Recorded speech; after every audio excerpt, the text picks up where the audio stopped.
3-fight win streak, baby. Let's go.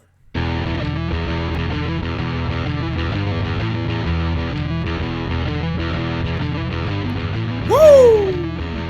Ladies and gentlemen, welcome back to the Die Hard MMA podcast. I'm your host, as always, Clint McLean. This week, the UFC is headed back to Singapore, and just as you would expect, this is kind of a garbage card, and the thing starts at 2:30 a.m. Eastern Time. Let's just get that right out of the way. This card is...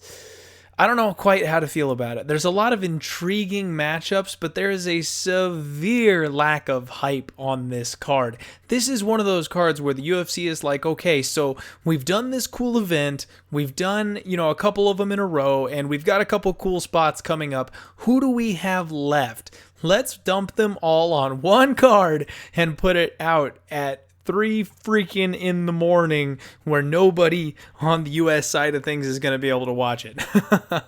This is a diehards card. Only degenerates like us who are either completely addicted to the sport of MMA or are going to gamble on the sport of MMA are going to be up to watch this card. And I will set my alarm and I will be on the couch with my coffee and Fireball staring with bloodshot eyes while people punch each other in the face. That is my favorite start to the weekend, and I'll be doing that bright and early this Saturday. Let's get some stuff out of the way before we get this podcast rolling. The usual start to the show. I want to thank everybody for tuning in and joining me for another episode. I want to say a big thank you to all the new YouTube subscribers. We've got Ramsey Powerlifting who signed in. We've got Felipe Denez. It looks like we got Ryan Shirvan, and we've got Abraham Garza. Thank you all so much for subbing on YouTube. I appreciate that. We're still trying to hit that 1,000 mark, so everybody, pound the like button. I appreciate it. It goes a real long way. Hit the subscribe button. That way you always know when my videos pop out. I give you good, solid, free information, and we have been killing it lately. We are on a 3-fight win streak. I know we're coming down off of that mountain of 30 units where we had that terrible 1-6 night, but we are clawing our way back into this thing. At this point, the podcast is 123 and 111 for plus 25.93 units, and that is since the beginning of January 2019, so we haven't even been doing it all that long, so not too shabby, especially not for the first year, if I do say so myself. One thing that I do want to say for all the new listeners and subscribers is something we keep in mind here on the Die Hard MMA podcast. The idea is we want to turn casual MMA fans into diehard MMA fans. We want to turn sports bettors into mixed martial arts sports bettors. We want to watch the sport that we love, help it grow, and make some cash doing it. We are all about family and positivity here. So that being said, I do want to go over the usual rules. Don't be a dick. Don't be a troll, because I don't play that way. You get muted, you get banned, you get blocked. I don't deal with that kind of shit. This isn't that kind of show. And just so you have a heads up, if you push that button, I'm never going to see your comments again because I will mute you. I have a 3-strike policy. I will give you a chance. I understand it's sports betting, so if you're hot, if you're heated, because you lost some money or just because you won a shit ton of money and you want to rub it in somebody's face, that's fine. I get it. But if I try and talk you down and you keep coming in hot, you get the ban hammer. That's just how it goes around here. And I have a very strict no feeding the trolls policy. But we have a troll who has showed up, and he brought up a point that I do want to address on the podcast before we never talk about him again. Something that he was saying was, when I posted that I beat the lines for last week's show, he was mocking the fact that I beat it by a couple of cents and, 25 cents, 30 cent line moves, things like that.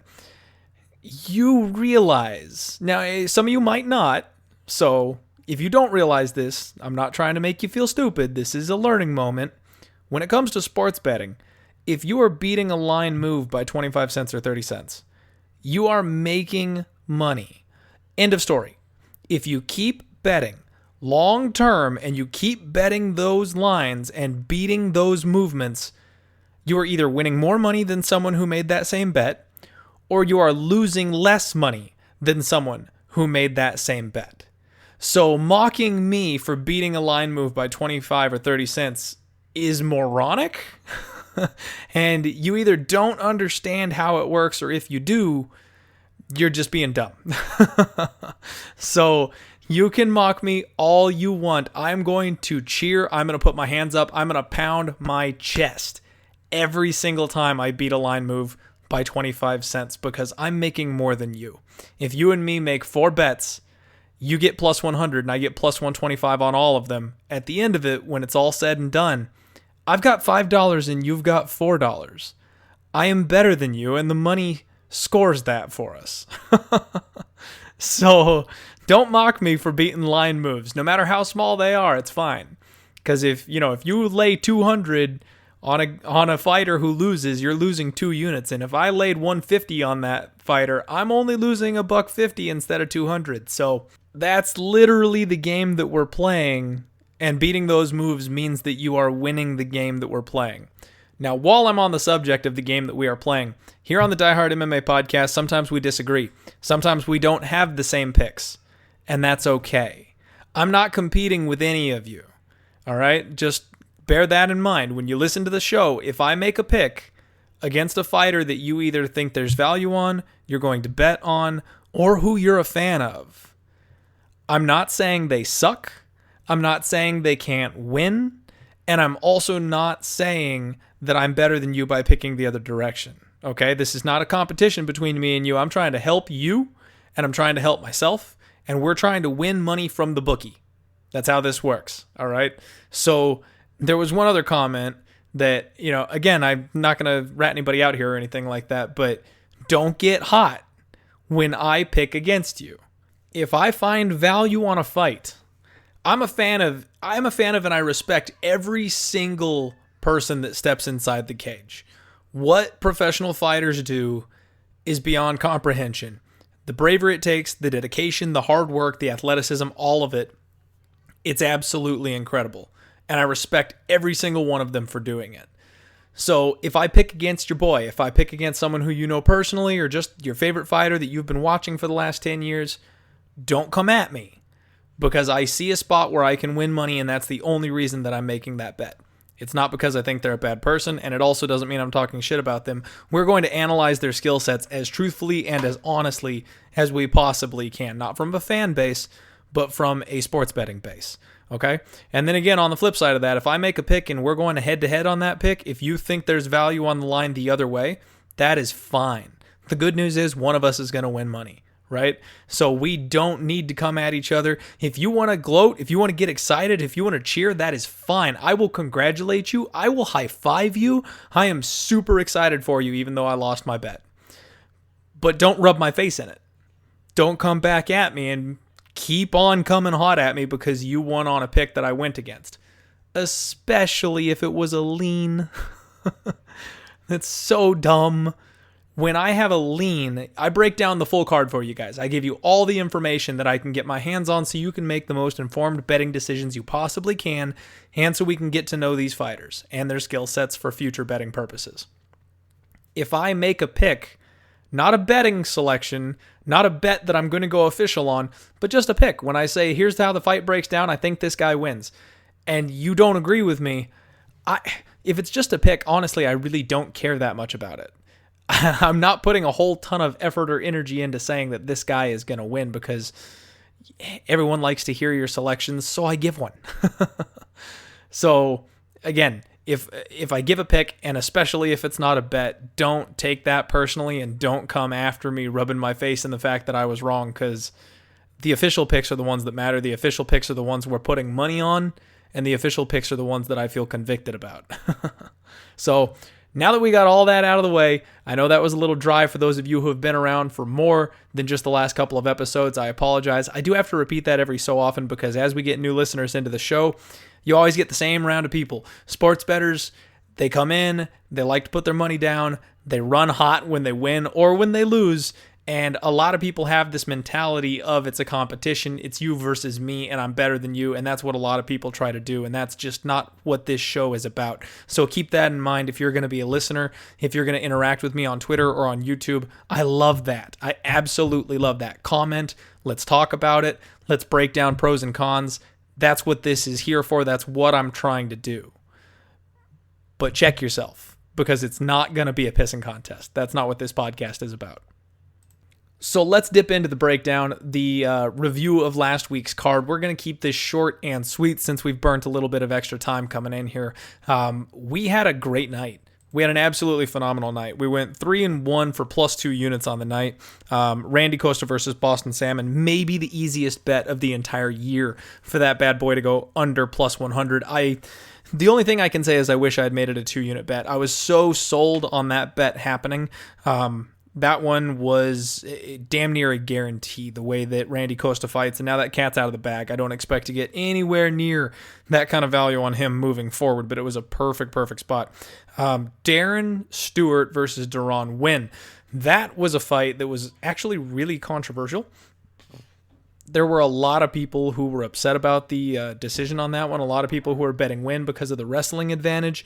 And one thing that I do want to mention on that for everybody listening going forward, what we understand here at the Die Hard MMA podcast is that these days the scoring system has changed. Back in the day, you could be a blanket wrestler, you could take someone down once or twice, and the round was over. The round was yours. If you landed 1 or 2 takedowns, that was it. It was done, it was yours, and the book was closed. It's not that way anymore. The judges are valuing striking. They are valuing damage far more than they ever did. So the way that Darren Stewart landed some big bombs, landed some elbows, made Deron Winn work rather than just giving up the easy takedowns, and then even landed shots when he was off his back, he appropriately won that fight, in my opinion, per the new scoring rules. The way I see it is, one of those guys won a wrestling match, the other guy won a fight. And this is a fight. This is MMA. That's what we're trying to win, is a fight, not a wrestling match. So something to keep in mind going forward. It used to be a blind bet on the wrestlers, but if you get a takedown and you do nothing with it, it really doesn't score all that well for you these days. And I know a lot of people cried robbery and a lot of people got upset that Deron Winn lost that thing, but that's just the way that it is now. And you have to understand that when you make your selections. And that's really the whole reason why we were on Darren Stewart in the first place. The size difference, the striking advantage, and the damage advantage. Our next pick, unfortunately, was our big loser on the night, was Jillian Robertson. I say big loser. She was a nice, fat, juicy underdog, and we only laid 1 unit to win 1.4 potentially. So it's not like we took a big, hard hit on it or anything. We weren't laying wood with her as a giant favorite. I think we had value on the line. Now, obviously, after watching the fight, everything is 20/20 hindsight. She was physically outmatched, and she's got some holes in her striking game that she needs to fix up. I'm still a massive fan of Jillian. I think the skill set that she brings is something that's going to cause a lot of problems, and I do think she's going to continue to grow and evolve, and she will keep being an issue for these girls. And I would love to see a rematch of those two later on down the road, because I think both of them are still trending upwards. It just wasn't her night, you know, and that happens. That absolutely happens when you're dealing with an absolute physical specimen like Macy Barber. That chick is something else. Dominic Reyes was our final pick for the night, and home run, baby. Ooh, off into the clouds. That was so good. Chris Wyman went the way of Rockhold. I told you all that was exactly what was going to happen. These 185ers who are aged, who are at the end of their career, who have had some traumatic damage, who have gotten their jaws rattled, moving up to 205, it is just not a recipe for victory. It is just flat out not a recipe for victory. They are going to get hurt. They are going to get damaged. And we're going to see that over and over and over again. The guys like Thiago Santos who are not damaged, who are moving up, those are going to be the guys that have success. But the guys that are already jiggled around in their brains a little bit are going to have some serious issues dealing with the big boys. And I hear Chris Wyman is actually not interested in retiring. For his sake, I think that's a very bad choice. And I feel bad for his family because, honestly, if he's sticking around, they're probably just going to have to watch him get KO'd again. Unless the UFC gives him a cupcake. And I don't know that that's something that they're actually going to do. Because in the UFC, once you get to the top level, it's really hard to take a step back down. Speaking of people who took a step back down, My boy Lozon came through. I was so excited to see him get that finish. That man came out in round 1, looked like he turned back the clock 10 years. Holy crap. I do hope he retires on a high note, though. I want to go ahead and say that because he kind of got a hand-picked opponent there. I stayed off of that one. I know a lot of people were fading Lozon, and I appropriately steered clear of it. It would have been nice to cash that bet, but I stayed clear of it for a reason. I have fan goggles on that one, and I'm really just happy to see him win. I wasn't sure that he was going to win the fight whatsoever. I actually thought that he might have gotten dominated the same way he dominated his opponent, so I'm really happy to see that he got that win. Go you, Lozon. Go you, buddy. Now, with all that being said, let's get into Singapore. I want to get this thing going. We're going to try to be quick on some of this stuff because I did eat up a decent chunk of time at the beginning of the podcast. So starting out the night, well, I say the night, it's actually starting out bright and early, first thing in the frickin' morning before the sun comes up. We've got the big boys. Heavyweight Raphael Pessoa is taking on Jeff Hughes. Raphael Pessoa is 9-1. Jeff Hughes is 10-2. And this is a fight that's gonna be, well, I was gonna say it's gonna be a banger, but I'm not sure it will be. You all know Jeff Hughes from his most recent run-in with Todd Duffy. He's the training partner of Stipe Miocic. He's actually really composed, but he gives up a decent amount of size. He's kind of a smaller seeming, I don't know, he feels smaller. I don't know if he actually is, but when he gets in there, he feels kind of like the smaller guy. He's got really good speed. He's got accurate punches. He's got a really good chin. I think his durability is kind of the best thing that he's got going for him.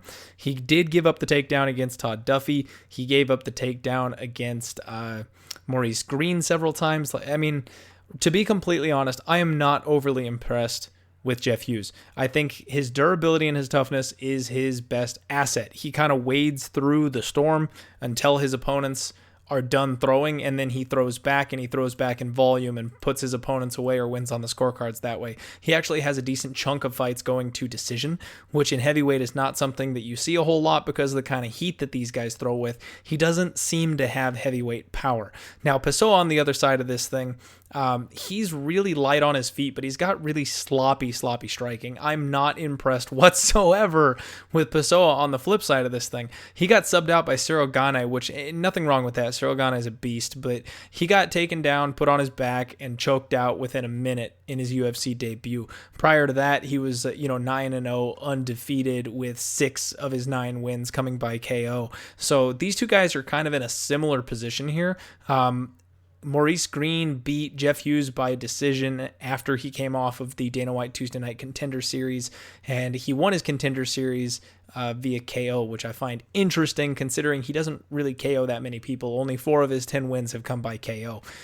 And then he had the eye poke incident with Todd Duffy, which was a real shame. But well, I mean, for us, actually, I don't want to say it was a shame. It was a lucky break for us because Todd Duffy was gassing out. He knew he was out of juice, and I think that Hughes was going to TKO him. Kind of like I said, Todd Duffy was out of gas. Jeff Hughes would have come out hard in round 2 and just put him away because Duffy didn't have anything left to give. So we actually really got lucky on our bet. We had Todd Duffy as a pick on that one. So this is one that I'm just completely going to steer clear of, I'll be honest. I'm going to watch these guys very closely. I'm going to see what happens here. One of them has got to try to find a way to impress me before I'm going to feel comfortable doing anything. Now, as far as the line is concerned, I feel like it's kind of a dog or pass situation because it's out of control in my opinion. Pessoa is plus 200, and you all know that one of my strategies with betting heavyweights is you blind bet the dog. But in order to blind bet the dog, you've got to have a couple of, kind of rules in place. As you all know, my favorite quote from Pirates of the Caribbean, they're more like guidelines than actual rules. But with heavyweights, we're betting on power. You want a speed advantage, you want a power advantage, and then you want a wide line. Those are the 3 things we're looking for when we're flipping that coin at heavyweight. And I don't know that Raphael Pessoa has a speed advantage. I also don't know that he has a power advantage in this fight. Even though I talked about Jeff Hughes not really having knockout power, Pessoa was kind of fighting scrubs, and I don't know that power is going to translate over to the UFC scene. So all this being said, complete pass. I wouldn't mind a dog shot on Pessoa, but I've got a feeling that Jeff Hughes just kind of, runs him out in a decision, can't quite put him away, but boxes him up over the course of 3 rounds in a close fought, maybe even a split decision or something like that. I really am not sure on this one, and I kind of hate it. It'll be a fun way to start the fight off, the fighting card off, but no way we can put a bet on this one. The second fight of the night is one that I'm far more excited about. We have a women's strawweight fight between Aleksandra Stitch Albu and Lookboonme. Loma Lookboonme. I'm sorry, I'm butchering her name, that poor girl. This is a very, very interesting fight in my opinion. So Loma is 3-1. She's very new to the sport of MMA, as far as her record goes, that is. And she's taking on Stitch, who is 3-1 herself. Very, very interesting setup in this spot. And this is one where I'm not really sure what the UFC is looking to do in this place, because Aleksandra Albu checks off all the boxes as far as what the UFC is looking to push. She's pretty. She works her Instagram really well. She shows off her rack and her ass all the time. So feel free to jump on over to her Instagram if you want to take a look. But she basically fought once every 2 years. She was just kind of dipping her toe in the MMA scene when she got started. She had one win via TKO and then got signed by the UFC in 2015. Very, very odd. Now, she actually is a karate black belt, surprisingly. She actually has a history of judo, and she's a CrossFit instructor. She is physically insanely powerful. She is ripped up like nothing you have ever seen before. She's explosive, she's fast, she's got great balance, so it's hard to take her down. However, she's really, really stiff. She does not move her head whatsoever. When she finally gets on the mat, and we saw her in her last fight against Emily Whitmire just earlier this year get taken down right away at the beginning of the bell. Now, Emily Whitmire is a bigger girl for for strawweight, so it was easier for her to take a girl like Albu down, who, even though she's physically strong and powerful, she's not really a big strawweight, so that was a stylistic advantage in that kind of a spot, and she got subbed out super quick. On the other side of this thing, making her UFC debut coming from Invicta is Loma Lookboonme. Now, she trains out at Tiger Muay Thai, which regular listeners of the show know that is absolutely one of my favorite MMA gyms of all time. If you check out her Instagram, she's been training with some of the big names in women's MMA. She even got a chance to train with the Shevchenko sisters for a while out there because they are regulars out there as well. She's actually a natural atomweight fighter, so she is moving up 10 pounds here. She's going to be the smaller woman in this fight. In the beginning of the fight, she does start really, really flat-footed. She's got a very Muay Thai heavy striking style, and she attacks with leg kicks, really, really heavy leg and body kicks. She uses these front teep kicks to work the stomach and the abs, which that kind of stuff adds up. Trust me, I've taken some of those shots. They're not fun. Now, she has been rounding out her mixed martial arts game. She has good entries on takedowns. She uses a really slick head and arm throw. I hope she doesn't go to that in this particular fight, because considering Albu has a judo background and how freaking thick and strong her legs are, that head and arm throw ain't going anywhere. So I hope she goes for a traditional takedown. But she's actually a 9-time Muay Thai champion and has over 300 Muay Thai fights before transitioning over to MMA. And she's 23. She's only 23 years old, and she is a 9-time world Muay Thai champion with over 300 fights. Albu is an Instagram fitness model and CrossFit instructor who's knocking on the door of 30, and Lookboonme is coming over into MMA after being the hottest thing in Muay Thai that we have ever seen. One of these women is a fighter. The other woman is not. And this fight is lined at practically a pick'em. I can't believe the line that we're getting on this fight. And I think there's probably just too much respect out there for the physical advantage that Albu brings to the table. I don't think Albu is a very good fighter. The way I see this playing out is neither girl is either able or wants to get the takedown, because both of them have ground games and the judo backgrounds. So that stays standing. If it stays standing, Albu's going to get eaten up. She does not. She's explosive. She's fast, but she's very, very predictable. Someone with the striking prowess and experience of Loma is going to be able to piece her apart, outmove her, beat her legs up, might even TKO her before the end of this thing. If it turns into a grappling match, she's been training out at Tiger Muay Thai, which is a very, very, even though it's Tiger Muay Thai, it's a very heavily well-rounded MMA gym. They do lots and lots of grappling out there as well. And she's been training with some very high-level grapplers to work on her ground game. Her takedowns are no joke. She's got very good timing, and she has no problem going to that. In fact, I think she's landed a takedown in every single one of her fights so far. So she is looking to be a well-rounded mixed martial artist as well. She's not just a striker. I think that this line is crazy. I think Loma is going to eat Albu up. And the only thing I can see getting in the way is if Albu cracks her with like a big explosive shot early or something like that and rocks her. But I'm taking the stab here on Loma. It's lined super closely, and I think that's insane. Right now we can get Loma at minus 111 over at Pinnacle, and I'm going to go ahead and take that shot. For the next fight, we are headed right back up to the big boys, where Maurice Greene, the crochet boss, takes on Sergei Pavlovich. And this is a very, very intriguing heavyweight fight as opposed to the one that kicked us off for the night. Now, let's start with Sergei. He is a Russian beefcake. Holy shit, this dude is absolutely stacked, and he's one of those ones where when you go to find out what kind of fight shape they're coming in, it really makes it difficult because he's ripped like 24-7. Now, he's got super heavy hands. Of his 13 wins, 10 of those are by KO, and his lone loss came by TKO from the man himself, Aleksandra Overeem. There is zero shame in losing by TKO against Aleksandra Overeem, especially when you're a young heavyweight coming up, just kind of learning the game, and someone as well-rounded and dangerous everywhere as Aleksandra puts you back down the ladder. Now, he has 90 pro fights between MMA and kickboxing. He's got an extensive kickboxing record before he got over here. He does come in with wild looping hooks, and I think one of his most dangerous weapons is a really strong uppercut that he throws. He kind of gets his opponents getting out of the way of those hooks and those winging type of overhand shots, and then as soon as they bend down, blam, he comes up with the upper hook. Works out really well for him. He does, however, give up the trip takedowns. We saw Overeem use that to massive success, and I think that Maurice Greene would be very, very well informed to watch that fight and try to kind of imitate what Overeem did to him there. You get him off balance and just kind of kick his ankle out and he goes down. Now, Maurice Greene on the flip side of this thing is another big man. He's a Brazilian Jiu-Jitsu black belt, and he's training out of Factory X with guys like Joe Warren and Ian Heinch. He's got a super long, rangy style, skinny legs, kind of the exact opposite of Sergei Pavlovich, who's just muscle piled on top of muscle.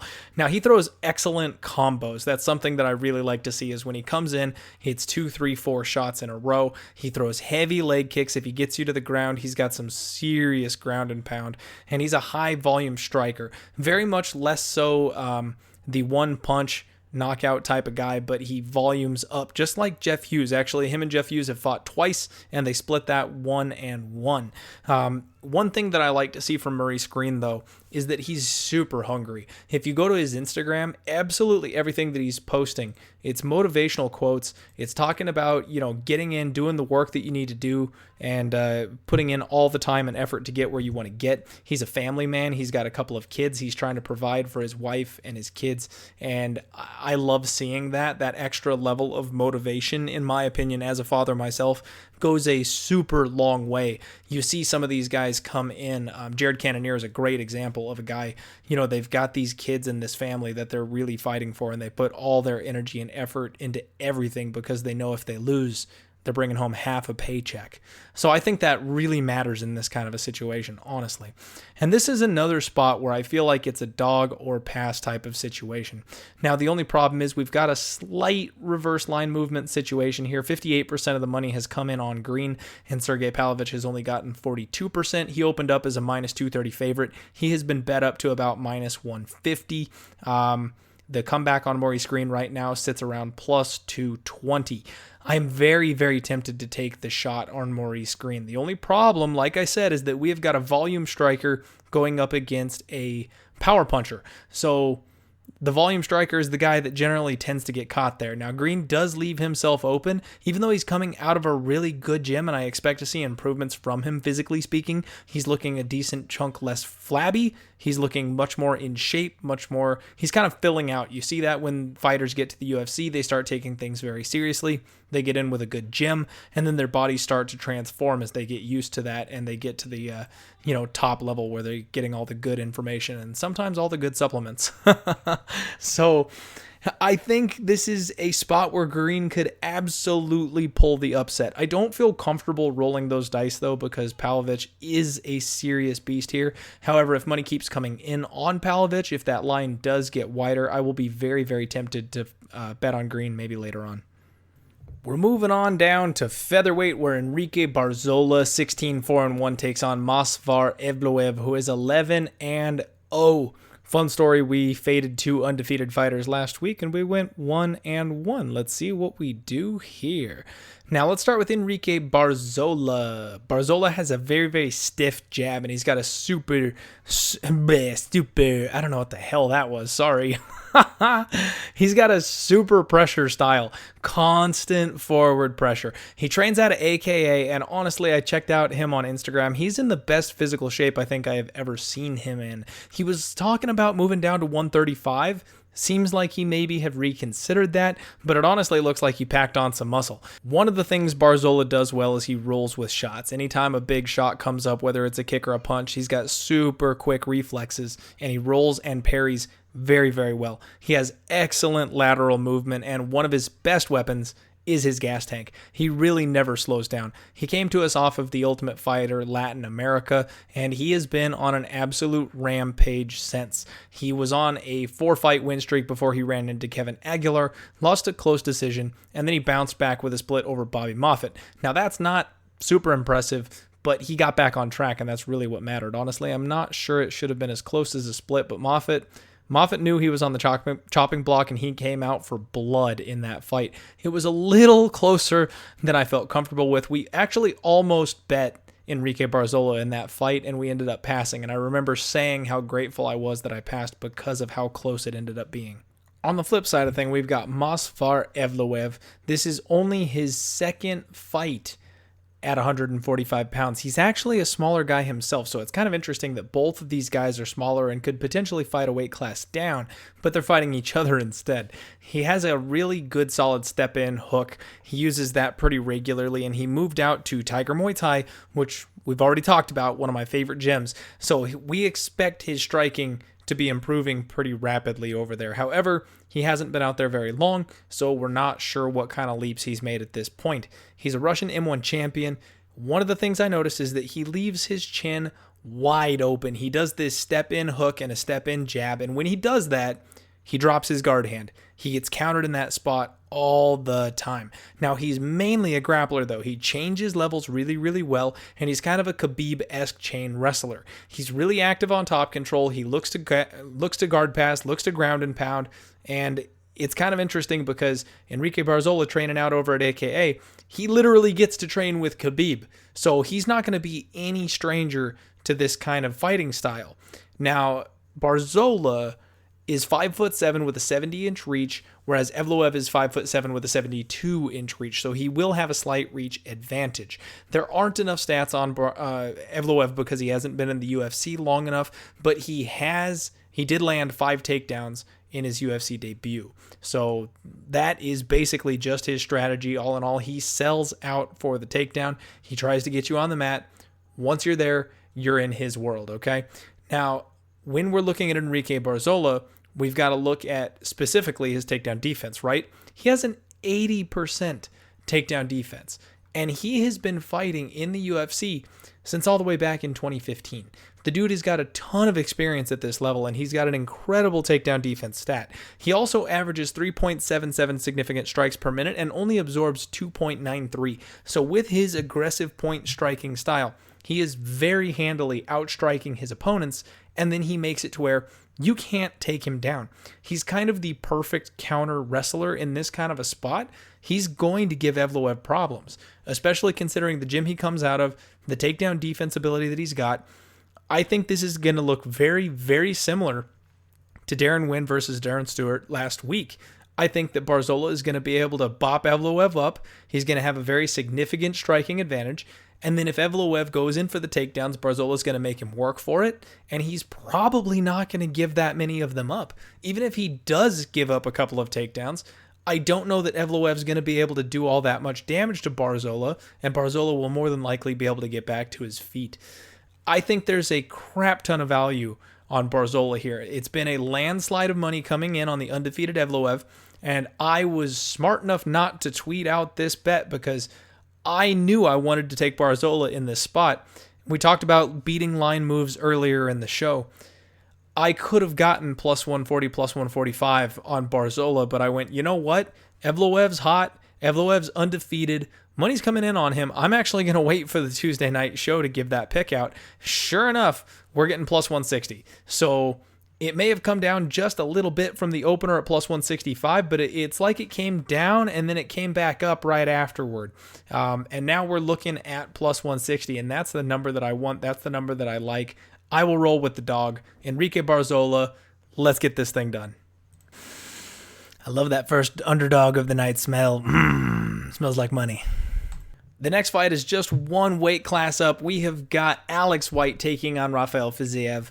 And this fight is interesting to me because Fiziev and Evloev are actually training partners out at Tiger Muay Thai.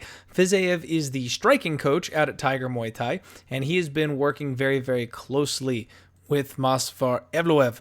If you look at their Instagrams, they're both all over each other's pages.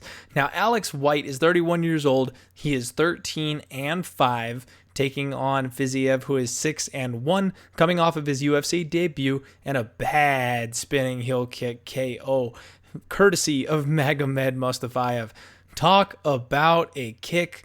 Go back and watch that one. Treat yourself. Look it up on YouTube. I mean, there was nothing he could do. Mustafayev's just a bigger, longer, thick, rangy dude, and he hit him with a perfectly timed spinning kick right in the face.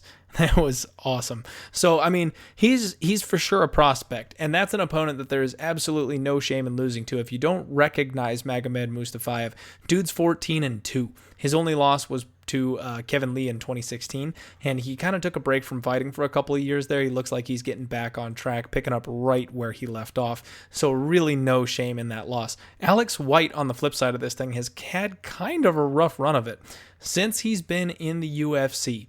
He started off with a win, dropped 2 losses, and then he beat the greatest fighter of all time in Artem Lobov. He got wrecked by Anthony Rocco Martin. Then he KO'd Mitch Clark. He lost to James Krause, Jim Miller, and then came back with a win over Dan Moret. Something I want to point out. I came in here looking to bet Alex White. I really thought that this was going to be a good spot. I feel like that pre-fight, before I started taping, I thought Fiziev was going to be overrated, overvalued, and we were going to get a good spot here on White. But let's look at those wins in the UFC again. Artem Lobov, Mitch Clark, and Dan Moret. Artem Lobov, as you know, is the current king of bare-knuckle boxing. He's not in the UFC anymore. He was under 500 as a fighter in the UFC. He couldn't cut it. The only reason he was there is because he's bros with Conor McGregor, and he is long gone. His MMA record was 13-15, okay? That is not a good win. I mean, congratulations on getting an octagon win, but that was not a good win. Mitch Clark. The last guy to fight Mitch Clark was Alex White in 2017. He was on a 2-fight losing streak, got KO'd by White, and I'm pretty sure he's retired because there's not been any sound from him since. I think he's done. So coming off of a 3-fight losing streak and being retired, that's the guy you've got to win over. And Dan the Hitman Moret, who's 13-6, who also is on a 3-fight losing streak and more than likely is getting his walking papers from the UFC. He lost to Gilbert Burns, which, no shame there. He lost to Alex White, which we're kind of unsure how we feel about. And then he lost to Jared Gordon. Now, I'm a fan of Jared Gordon. I like Jared Gordon, and I think that he's got some upside. But that's still not a good look.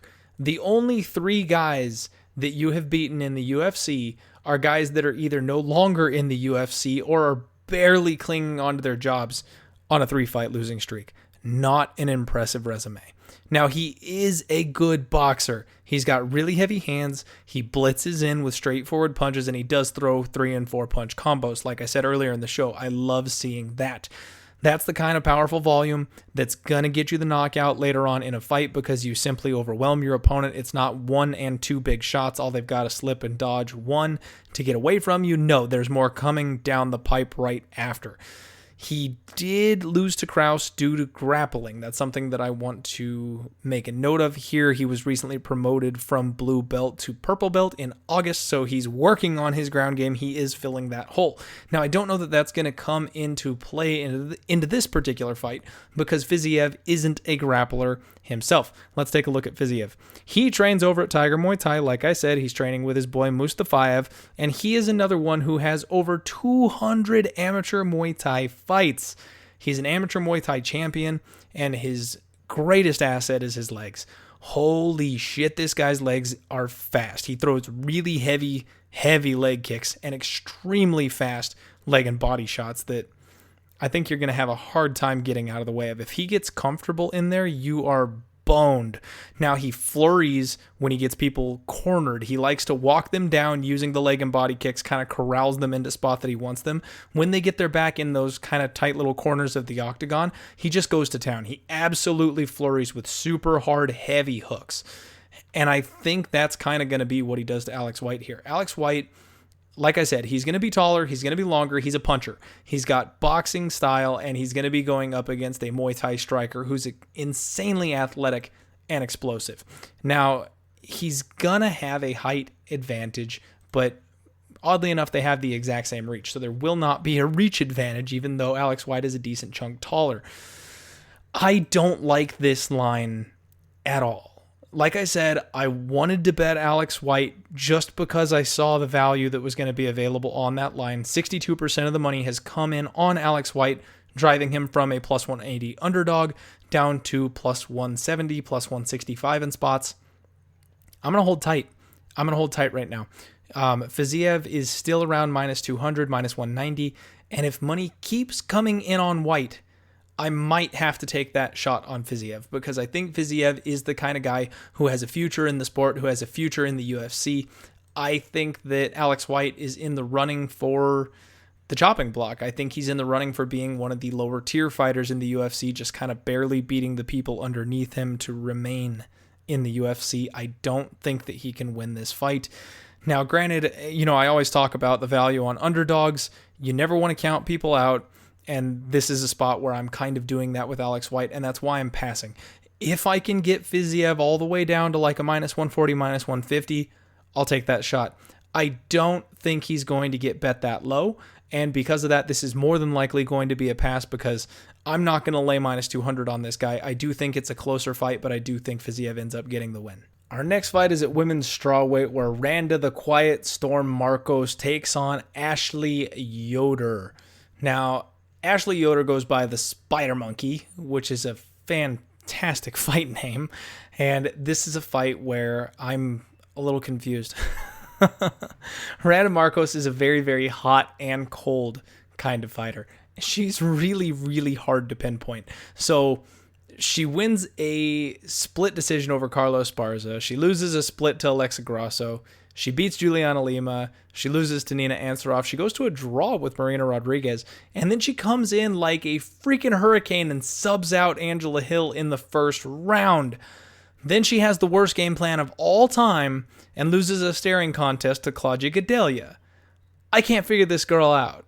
She's insanely athletic. She's physically strong. She's a good grappler. She's got an improving striking game. Her submissions are sick. It's like she's got it all, but she is just not able to put it all together to finally get things clicking, and I don't know what the deal is. Now, she's the former PFC strawweight champion. She's got really heavy top control on the mat. She has excellent scrambles, and she takes the back efficiently and effectively. One thing I really like about her is she understands the power of back control and moves to it as much as possible. Her biggest struggling point is physically stronger girls than her and then better grapplers than her. So like Nina Ansaroff and Claudia Gadelha are perfect examples of where she had a really tough time. And then she steamrolled a girl like Angela Hill. She really seems to be kind of coming into her own, but is missing just like some little key piece that's keeping her from just exploding off the page. Ashley Yoder, on the flip side of this thing, trains with Dan Henderson. She's very long and rangy. She steps in and uses long, straight punches. She's one who does use that reach and height and range to her benefit. A lot of people who are super tall like that, they don't exactly know how to fight that way. They still kind of fight compact and small, even though they've got that reach advantage. Yoder uses it. She's very good at that. She's got smart defensive grappling off of her back, so if she does get taken down, she knows how to use hooks. She knows how to sweep. She knows how to escape. She uses those long legs very, very well in a grappling situation.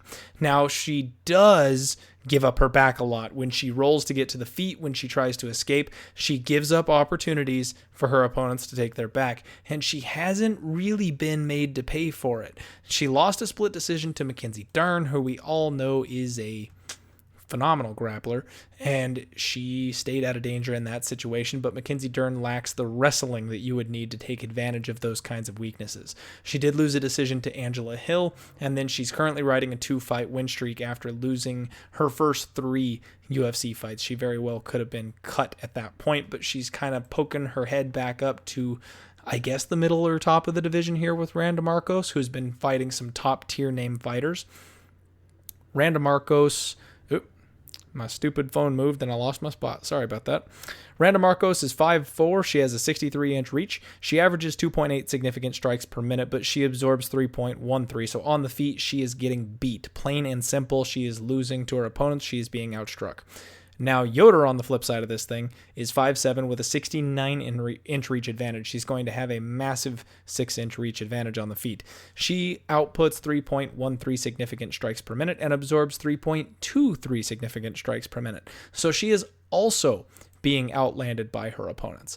Now, this is a spot that I think they're so close as far as their stats go, but Randa Markos has a much better excuse being outstruck by the likes of Nina Ansaroff and Claudia Gadelha and things, women of that caliber. Whereas Ashley Yoder's got no business being outstruck by Mackenzie Dern and Amanda Bobby Cooper. I mean, it's a different level of competition, and I think that this is a good spot to take a shot on Randa Markos. I think this is a spot where she's going to go back to her grappling. She had a real hard time with Claudia Gadelha, like I said, because of the physical prowess and because of the wrestling ability of Gadelha. She wasn't able to work her takedowns, and that's her meat and potatoes. That's her bread and butter. Yoder has these long, skinny legs, and she gives up the takedowns relatively easily in her fights. I think Randa Markos is for sure the side. However, I'm going to hold off on making that bet at this point. I'm going to roll the dice on getting a slightly better line because everybody seems to be fading Randa Markos after that Claudia Gadelha fight. They've got the beer goggles on. They've got that recency bias of her last performance. And because of that, 67% of the money has come in on Yoder, driving her from plus 150 down to plus 130. I'm wondering if we can get a better price on Markos. She opened up at minus 170, and she's currently sitting around minus 153, minus 150 at 5 dimes. If we can get her down to minus 130 or minus 140, I will jump all over that. The other thing is I want to know where her brain is. I haven't seen any fighter interviews with her or anything like that this week, and I want to listen to her. I want to know if she's still gunning for the top. I want to know if she is motivated, if she learned lessons from her Gadelha fight and she's coming in hot, or if she's just kind of brushing it off and riding the wave. Because if she's just kind of not really taking any lessons from the Gadelha fight and she's just coming in for a paycheck at this point because she is 34 years old, she's getting a little bit older, I need to know that. If she's kind of phoning it in and just taking another fight, I don't know that I'm going to pull the trigger on her. However, if she seems motivated, if she looks like she's out for blood, if she wants to right the wrong of her last fight because she knows the mistakes that she made, that's the Randa Markos that I want to put my money on. And if I hear that kind of an interview from her, more than likely I'm going to end up pulling the trigger and making a bet on her. So I guess at this point, we will just classify this as a very strong lean to Randa Markos. Keep an eye out on my Twitter at diehard MMA Pod. Give me a follow over there. Whenever I tweet out early lines that I like, whenever I jump on plays late, totals when they drop because they're not out this week, unfortunately, stuff like that.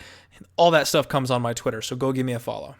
That wraps up the preliminary card. We're headed on to the main card where we've got 5 fights, kicking it off with the king of Kung Fu, Muslim Salikhov. And he is fighting Leonardo Staropoli, who I took a little bit longer to come around on than I should have. I will openly admit that I completely misjudged Leonardo, and it took a couple fights of me learning my lesson trying to fade him before I woke up to the fact that he is a damn good fighter. This fight takes place at welterweight. Salikhov is only a Brazilian Jiu-Jitsu blue belt, but he is the master of sports. Let me say that again. The master of sports in Wushu. He is so renowned at Wushu that they named him the literal master of sports. He trains over at ATT. Great gym for him to be out of. He throws powerful spinning kicks, and he's got this real awkward style where he kind of lulls you into a slow fight. He has some serious power. 12 of his 15 wins have come by knockout, and he really kind of slows you down, gets you thinking you're in a rhythm with him, and then bam, he hits you with some crazy spinning shit that comes out of nowhere, and he knocks your freaking head off. He's got so many first round knockouts, it's really kind of ridiculous. The guy is truly something else. He's 35 years old and he comes out of Russia, so God knows over in Russia he might be older than that. Leonardo Staropoli on the other side of this thing. Now, he posted on his Instagram this week a video of him getting his cauliflower ear drained. Now, I'm going to go ahead and tangent here for a second for you. If you want to understand what cauliflower ear does to you, go to his Instagram and check it out, because that shit hurts. I myself had cauliflower ear, and I got it from none other than Bellator light heavyweight and heavyweight champion Ryan Darth Bader. Not kidding. I trained at Power MMA and Fitness, and I'm kind of a big skinny guy. I weigh about 220 pounds. I'm dad bod. I'm overweight. But when I was training jiu-jitsu, I was down around 200 flat. But I was one of the bigger guys on the mat. So Ryan Bader was working on getting his blue belt. He comes to train Brazilian jiu-jitsu at the regular classes as opposed to the fighter classes so that he can work on his BJJ game.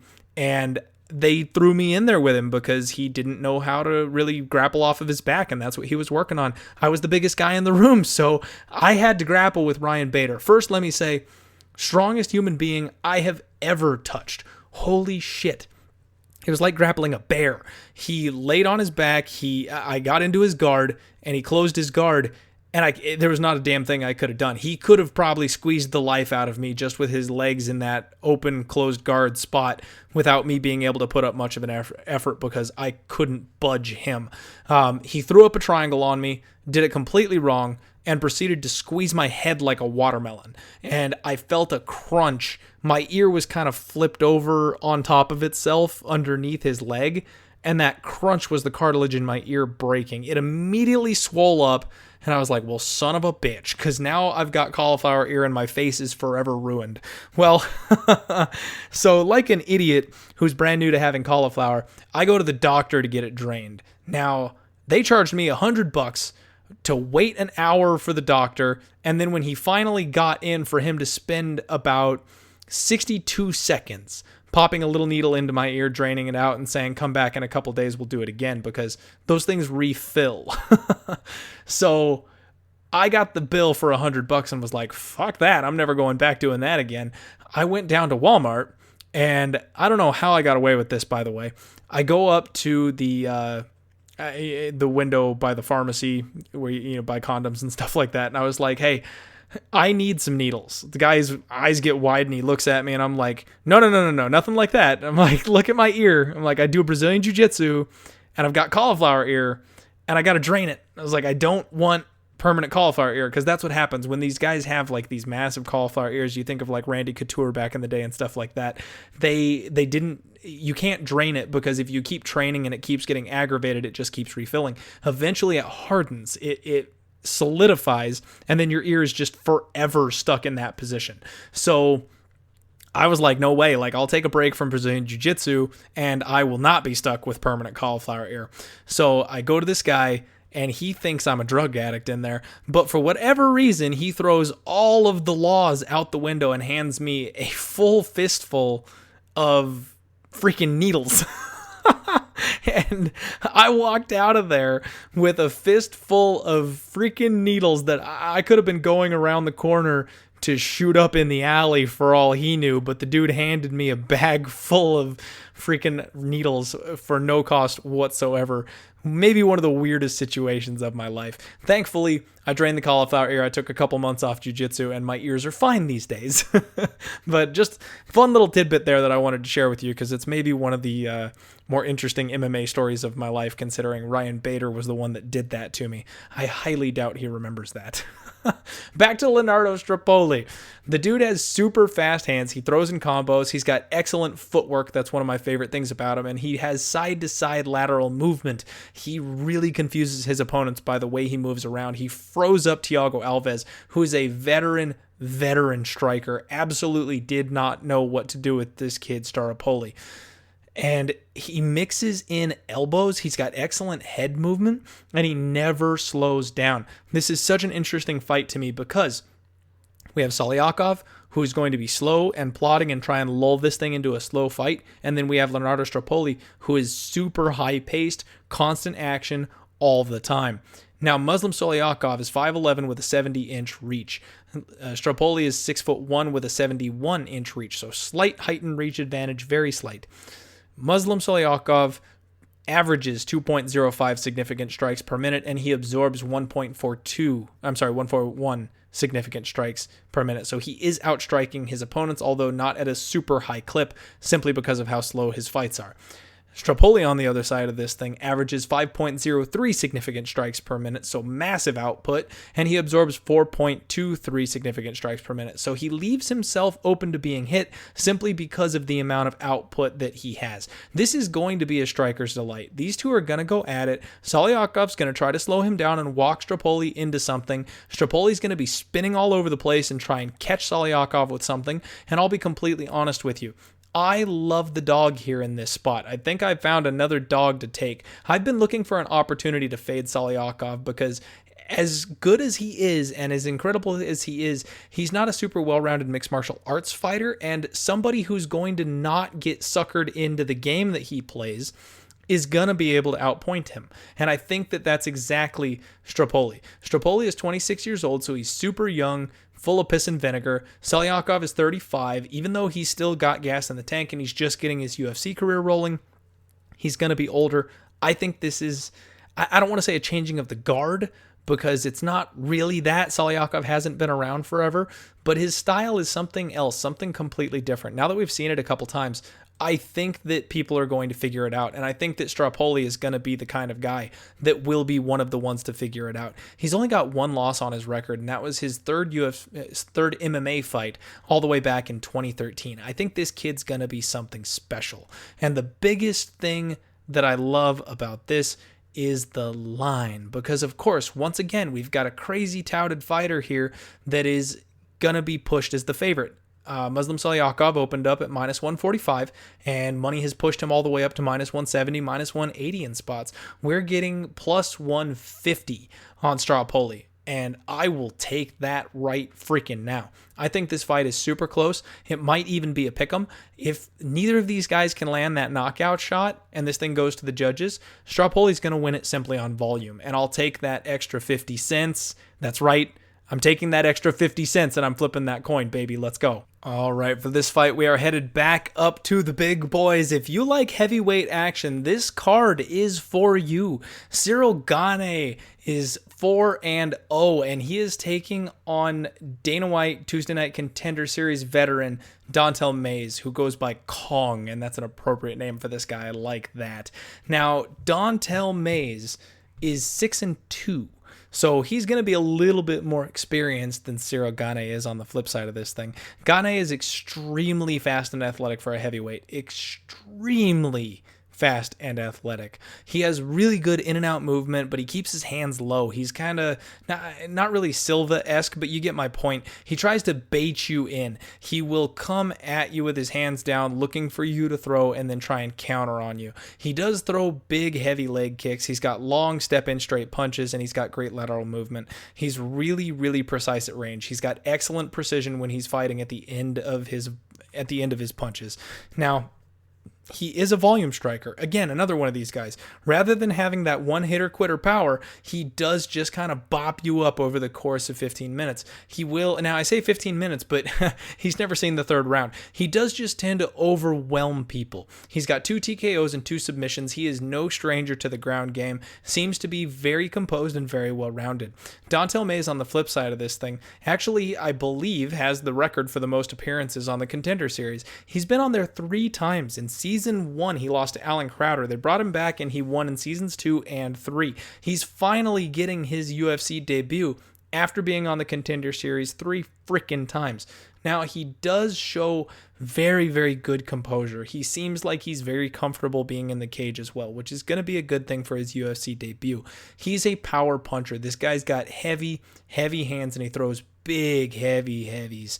Now, he throws sloppy kick attempts. That's something that I noticed right away. Anytime he throws a kick, it seems like he's doing it wrong. It's like he's a boxer and he learned how to box, but then he watched somebody kicking a bag and was like, I can do that. And then he just starts throwing. It's like no one ever actually taught him how to throw a kick. In fact, in one of his recent fight on the Contender Series against Ricardo Pressel, he gets taken down because he goes for this really bad timed and ill-advised head kick. And Pressel actually just like gets underneath it by accident with his shoulder and stands up. So he goes tumbling to the mat and gets stuck on bottom because of that mistake. Really, really sloppy attempts. Now, he does seem to be a bit heavier on his feet, especially much heavier than Gane, who's very mobile for a heavyweight. So this is going to be an interesting dynamic where Gane tries to stay on the outside, piece him apart, land multiple shots, where I bet you Mays is going to be looking for the big one-hitter fight changing direction type of shot. Now, Mays does wing looping punches, but he eats leg kicks, and that's another point that I think is very important in this fight. He doesn't check leg kicks. I don't know if he just doesn't know how to or doesn't care, doesn't think they matter. I'm not sure. But a guy like Ciryl Gane is going to eat his legs up all night.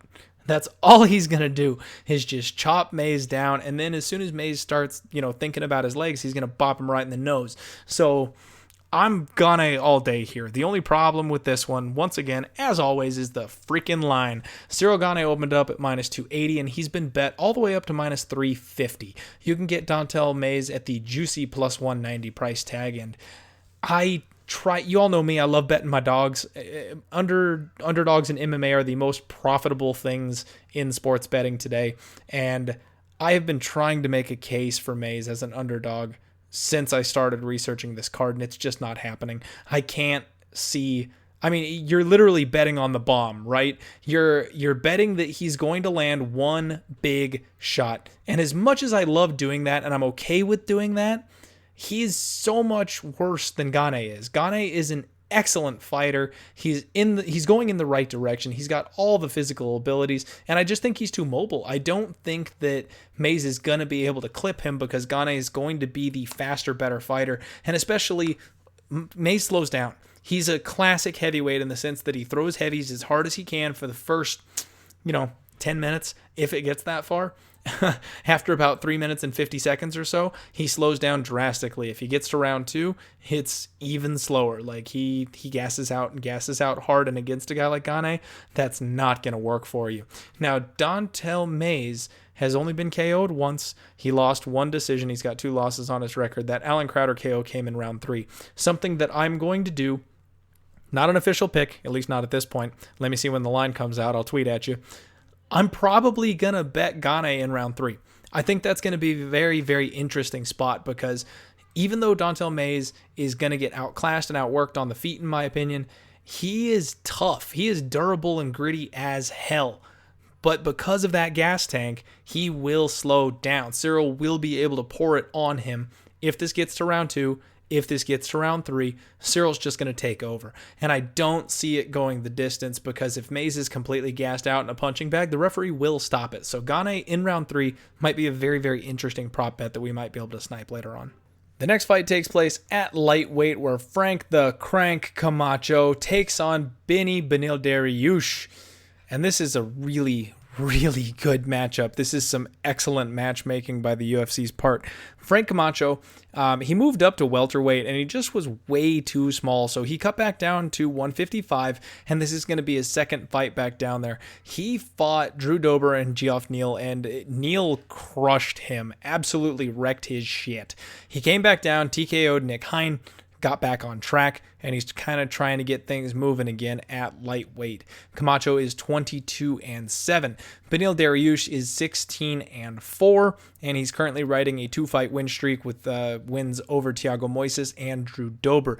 Both very impressive wins, bouncing back from the upset KO loss from Aleksandra the Great Hernandez back in March of 2018. Which got me super high on Alex Hernandez. So Frank Camacho is 5'10 with a 73-inch reach advantage.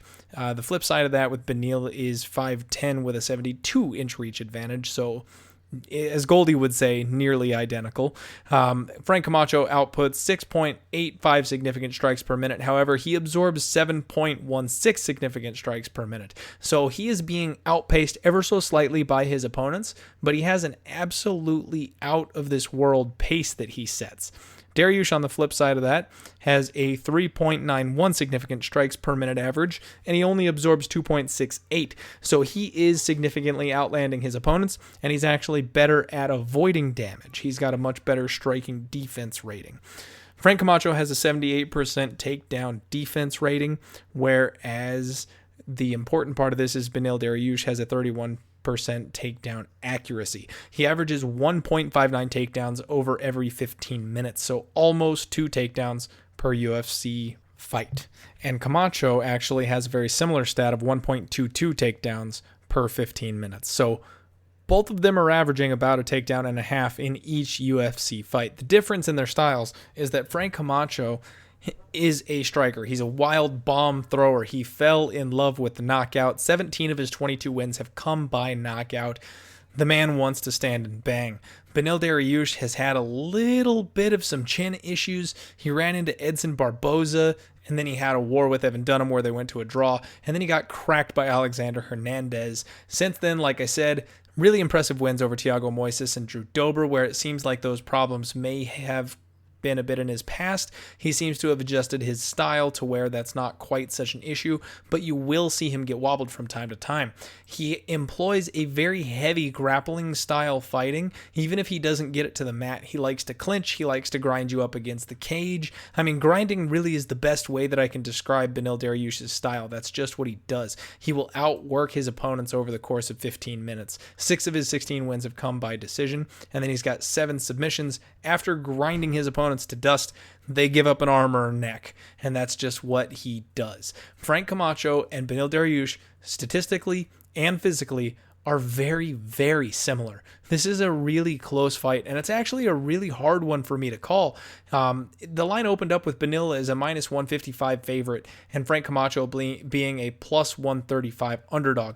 We have a reverse line movement situation here where 52% of the money has come in on Camacho, and the line has barely bumped from minus 155 to minus 165 on Beneil Dariush, and Camacho has gone from plus 135 to plus 145. However, there is a spot where he's down to plus 124. I mean, the market's a little confused on this one. Nobody's really sure what to do with this one, it looks like, and I think that's accurate because of how damn close this fight is.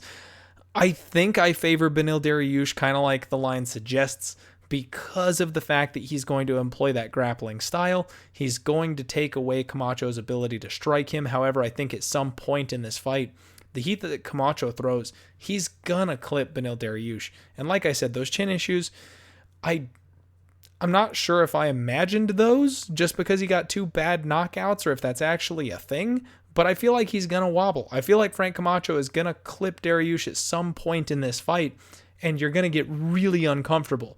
I do think Dariush is going to grind on through that, and then he'll end up winning a decision. But I'm not overly confident that that's exactly what's going to happen. This is a complete stay-away fight for me. It's going to be one that I'm very interested to see how it turns out, so I'm going to be watching it and taking notes, but we can't bet it. All right, that takes us to the co-main event of the evening, where Stevie Braveheart Ray is taking on Michael Johnson, the Menace. And this fight is really weird. This one is taking place at lightweight. Michael Johnson is finally moving back up to lightweight after bouncing all around the lower weight classes there for a while. After coming off the Ultimate Fighter, he has had a rough run of it. He is 19-14. He has got the weirdest career that we have ever seen. He went from losing split decisions to Beneil Dariush, to knocking out Dustin Poirier, to getting KO'd by Darren the Damage Elkins, submitted by Darren Elkins, and then winning a split over Andre Fili, and then fighting a close fight with Artem Lobov. His last fight, he got KO crushed by Josh Emmett, which we cashed in big on. Josh Emmett threw a Hail Mary at the very end of the fight in the third round and knocked him out stiff. It was beautiful. Actually, I think we swept that card. That was the infamous sweep where we made shit tons of money. That was a good night. Now, Michael Johnson, all this dude is bang. I mean, he comes forward and he swings. He's fast. He's incredibly fast. And I think moving back up to 155, that's going to be ever so prominent. You're going to see his speed at 155. And I think he's not going to be quite so sucked out. He's going to carry some more power with him. So I honestly think 155 is probably a good move for him. He's 33 years old. He's taken a lot of damage, though. He's fought some high-level, high-caliber fighters. And he's gotten into some battles, so I'm not sure where he's at as far as his wear and tear on his career goes. Now, Stevie Ray, this guy, he's another one with a really weird path when you look at his UFC run. I mean, he won a split decision against Ross frickin' Pearson all the way back in 2016, and then he got KO'd by Paul Felder. Nobody gets KO'd by Paul Felder. I mean, I love Paul Felder. I'm a huge fan of his, but he's a volume guy. He can't bust a grape. Like, he beats people up over, 3 rounds and wins decisions. He doesn't really KO anybody, and this guy got knocked out by Paul Felder. He lost a split to Kajan Johnson, and then he lost by KO to Leonardo Santos. Now, Leonardo Santos, he is something to look out for. There is no knock on that, but I think the UFC is actually using him. I'm sorry, but when I say him, I mean Stevie Ray. UFC is using Stevie Ray to set Michael Johnson back up for a proper entry to 155. He's a guy that's been very, very visible. He's got a fan-friendly style, and him coming back up to 55 is a good thing for the UFC because he'll be very entertaining in their best division. Stevie Ray has been knocked out badly a couple of times, and his last knockout was just earlier this year in the first round. I mean, I think this is pretty cut, simple, and dry, and I think that the line is very much reflective of that. Now, this has been the year of the underdog, so we can't count out Stevie Ray. He's currently plus 250, plus 260. Michael Johnson is minus 300, all the way up to minus 345. I'm going nowhere near this fight. I think Michael Johnson has the fast hands to knock a guy like Stevie Ray out. However, Michael Johnson is also a very, very untrustworthy fighter. He's got bad fight IQ. He's in that bad fight IQ trash bin that we talk about. We do not bet on fighters that are in the bad fight IQ trash bin. The pick is Michael Johnson by knockout, but I am not going anywhere close to this fight with my money. I don't lay that kind of wood, and even getting a prop on KO or something like that, with him being a minus 300 favorite, you're probably only going to get like minus 150 on it or something like that, even though I think it's very likely. No way I'm laying minus 150 on a prop bet like that. No way. Not happening unless it's Francis freaking Ngannou, and I know that the KO is practically a guarantee.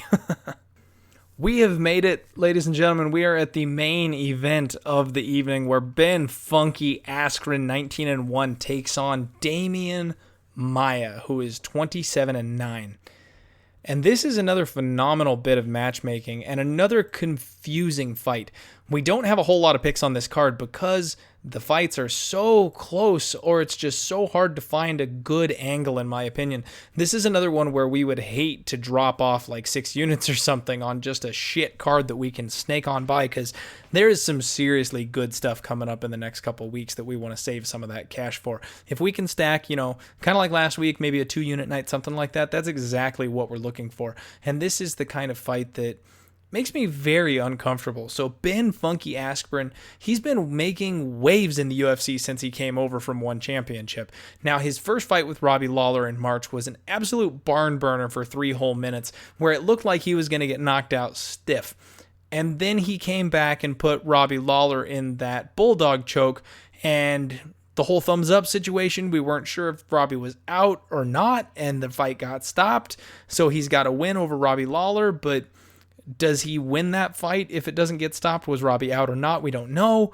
It set up this whole crazy thing with Jorge Masvidal, and then he got the UFC record for fastest knockout. Jorge Masvidal baptized him in 5 seconds with that flying knee that we have all seen the gif of time and time again. I mean, this is like when you look in the dictionary and you look up the word dunk, and it's the guy that's being dunked on. Like, you set that record. You're just on the wrong freaking side of it. And he's unfortunately never, ever going to live that down. That GIF will live on for as long as Twitter is around, which I expect will be a very long time. And maybe even after that, who knows? My son will probably have, I don't have a son, my grandchildren will have a holographic GIF of Ben Askren being knocked out, and they'll tell the story of when their crazy grandpa watched that. So Demian Maia is 41 years old, and I've given my opinion of Demian Maia many, many times on this podcast.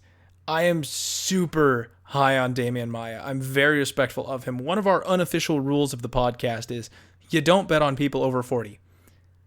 Unless you've got a really, really good reason to. And Demian Maia's submission threat is a really damn good reason. So we actually have gone 2 for 2 in our last 2 times betting Demian Maia. We got him via submission against Lyman Good, which he locked up for us in the first round. And then I think we played him straight against Anthony Rocco Martin, which he won a decision, out-grappled Anthony Rocco. Or you know what? Maybe I'm remembering that incorrectly. We might have taken him by submission again and lost on that one because we tried to get fancy. I can't remember. I'm going to have to go back and look at the record. Either way, 2 for 2 on picks, I guess. Maybe 1 and 1 on bets. Either way, Demian Maia is the 4th best fighter at 170 pounds. Just plain and simple. His run against the top of the division speaks to that. He lost a decision in 2017 to Tyron Woodley because Tyron Woodley is a top-tier grappler who was able to defend the takedown. He lost to Colby Covington because Colby Covington is a cardio machine and a top-tier grappler who was able to keep the fight on the feet. He lost to Kamaru Usman because Kamaru Usman is a top-tier... Are you seeing the pattern here? Demian Maia only loses to elite mixed martial arts grapplers. And is Ben Funky Askren an elite mixed martial arts grappler? His record would have you believe so. Now let's look back at that record. Robbie Lawler, who even though he's got some wrestling chops, hasn't used them in about 20 years and is a powerful brawler striker. Shinya Aoki, who he TKO'd in the first round, who is a 155er who is massively outsized and pulled guard under Ben Askren and then got slammed and TKO'd in the first round. And then a whole bunch of names that I can't pronounce. However, most of these guys are not grapplers, and the ones that are grapplers are nowhere near the level of a guy like Demian Maia. They have a common opponent. He did fight Lyman Good all the way back in 2010. He did have a decision win over Douglas Lima, which I do find impressive. But Ben Askren is a freestyle wrestler, and he just goes for the takedown, and that's basically it. He has next to no striking. I'm going to say something that I honestly never, ever thought I would say on this podcast in the entire time I would have done it. Demian Maia is going to have a striking advantage in this fight. We are so used to seeing Demian Maia chain grapple, chain grapple, chain grapple, get the back submission, or lose a decision because he can't get it to the mat. That's how all of Demian Maia's fights goes. He has a very specific skill set, and he has made his game plan perfect to that skill set. And it's only the very top of this division that can stop it. Everybody else gets sucked in and loses to that perfect, clear-cut game plan. However, in this case, we might see that script flipped. Ben Askren has no striking. He has literally no striking. Now, he's got one hell of a squeeze on him, so if he does get your neck, if he does get your back, he can choke you the fuck out because he can crush watermelons in each arm. Check it out on YouTube. It's awesome. but he's only a grappler. His striking is robotic and it's stiff, and he's got this like short step-in uppercut that he throws, but you've got to be in the perfect spot to be able to get there. I mean, this is going to be the first time in the entire UFC history that we're going to see someone else try to take Demian Maia down. And how's that going to go? How's Demian Maia's defensive wrestling? We don't freaking know. Now, his jiu-jitsu is off this planet. It's completely through the stratosphere. His jiu-jitsu is next level. This is a grappler's delight. We are going to see wrestling versus jiu-jitsu. The argument that's been had for years since BJJ burst onto the scene. Which one is better, wrestling or jiu-jitsu? Is Ben Askren going to be able to stuff Demian Maia and all of his takedowns and all of his fancy sweeps and back takes? And is Demian Maia over the hill and too old to be able to win this thing? Is Demian going to be able to defend the takedown from Ben? What if Demian basically pulls the reverse of his own game plan and forces Ben Askren to strike with him? Demian Maia will win a striking match with Ben Askren. This fight is so severely interesting to me. And the only thing that I can say is that this line is off. Ben Askren is a minus 185 favorite over at 5 dimes, and it's the only book right now that's hanging at plus 160 on Demian Maia, and I will take it. I have said that I'm going to stop betting on Demian Maia, but I can't, because he's too damn good, and he has too many good options. His skill set is too perfect. Until we see him slow down, I'm not going to stop betting him, even though he's 41 years old. Anthony Rocco Martin is a guy that is super talented, young, trending the right direction, not even 30 years old yet, and people thought he was going to make waves at the top of the division. Demian Maia completely shut him down. Ben Askren is a 35-year-old wrestler who's got a very limited skill set, and based on the 2 fights that we've seen so far, while both have been very strange and very short, he might actually not be UFC caliber. We're not entirely sold on that. And Demian Maia is essentially the gatekeeper to the deep end of the division. You don't get very many harder fights at welterweight than Demian Maia. The only ones beyond that are champion-level fighters and even stronger wrestlers. I'm going to take one more shot. I'm going to plant my flag one more time on Demian Maia. I think that he's going to be able to find Ben Askren's back. I think the jiu-jitsu is going to be the key. Ben Askren is going to give up some kind of a wrestling style transition or takedown that will allow Demian Maia to transfer to his back and get the choke. The other option, like I said, is that if Ben is hesitant to step in and grapple with Maia because of how good his submissions are, this might be a striking fight. And if this is a striking fight, Demian Maia is far and away the better fighter on the feet. Ben Askren has herky-jerky, very awkward, very ineffective, limited striking. I can't trust him laying the kind of price that they have out on him right now. I don't think he's worth being parlayed. I know we've taken a couple of good dog shots tonight, and I think that's actually a good thing, because if we land on 2 of these, the other one is basically a free roll since we're getting all that extra juice. So let's go Demian Maia one more time, baby. BJJ for life. Thank you all so much for sticking with me through that thing. I know that was a long one, but we had a whole lot of interesting information to dig into. Let's recap those picks. We've got Lookboonme minus 111, Enrique Barzola at plus 160, Leonardo Staropoli at plus 150, and Demian Maia at plus 160. We're only laying the wood in one fight. It's a short favorite, and we are rolling with dogs this week, folks. I love it. Let's cash some tickets. Let's make some money this week. Hit the like button, share the podcast, give me a 5-star review, subscribe to the YouTube channel. Let me know what bets you like down in the comments below. Follow me on Twitter at DieHardMMAPod. I'm still eyeballing a couple of things on this fight card, so you never know. I may tweet out a couple more plays for you. Tips, donations are always appreciated and help keep this show rolling. I love you all. Thank you once again for the support, tuning in, and being here with me. I am so stoked for what's coming next. There's some great MMA action coming up in the very near future. Best of luck on all your action this weekend. Let's freaking roll.